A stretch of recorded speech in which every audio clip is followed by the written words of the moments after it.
हम ये चाहते हैं कि हम एक उदाहरण बने दुनिया के लिए कि हाँ, संत भी करके खा सकता है, तो हर समाज का बंदा सोचेगा अगर पीर फकीर करके खाता है तो हम करके क्यों नहीं खा सकते।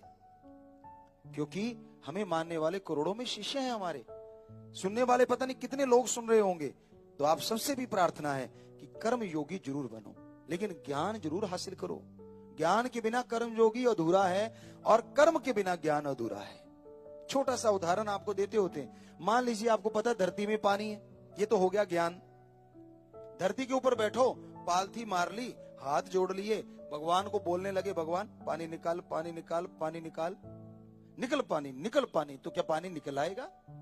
नहीं। ज्ञान है कि धरती में पानी है, लेकिन कर्म क्या है?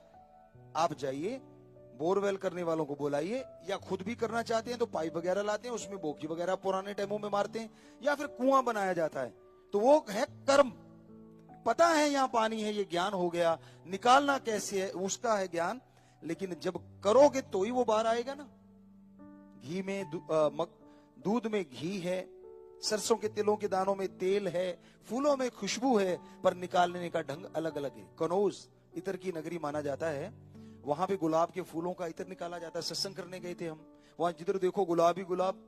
तो कहने का मतलब एक प्रोसीजर है, एक ज्ञान है। हम तो गुलाब का फूल सूंघा, अरे वाह क्या खुशबू आती, और इसका तेल एक बूंद लगा दी। उन्होंने हमें दिया थोड़ा सा कि गुरुजी देखो हमने निकाला, श्रद्धा से लेके आए। तो हमने वो लिया, उनको खुशी में कुछ दिया, प्रसाद जो भी दे पाए।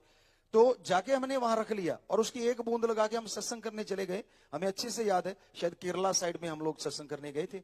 महीना भर सत्संग करते रहे, वापिस आए, जैसे हमने गेट खोला तो यूं लोग गुलाब के किसी बाग में आ गए, गुलाब के फूलों में, मतलब चारों तरफ कमरे में, हालांकि एक ही बूंद लगाई थी। तो हम हैरान रह गए कि यार गजब है, कुदरत ने क्या क्या दे रखा है, बस निकालने का ढंग आना चाहिए। तो उसी तरह ये सब कुछ देने वाला आप सबके अंदर बैठा है, और निकालने का ढंग हम बताने के लिए ही फकीर हैं। वो आप सबके अंदर है, जो इतना कुछ, एक गुलाब के फूल से देखिए, जरा सी बूंद लगाने से कई महीनों आप सबके अंदर बैठा है, और निकालने का ढंग हम बताने के लिए ही फकीर हैं।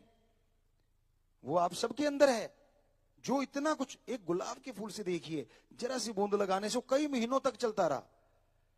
तो कुदरत का कादिर वो राम, वो ओम कैसा होगा जिसने ये सारी सृष्टि को बनाया है। अगर कोई कहता है कि मैं भगवान को नहीं मानता, तो हमें ये बता दे अलग अलग डिजाइन कैसे होते हैं। एक ही मां बाप के खून से बने दो सके भाई, दो जुड़वा बच्चों के हाथों के निशान अलग अलग कैसे होते हैं, दोनों के रेटिना अलग अलग कैसे होते हैं, दोनों के कर्म अलग अलग कैसे होते हैं, दोनों के नसीब अलग अलग कैसे होते हैं।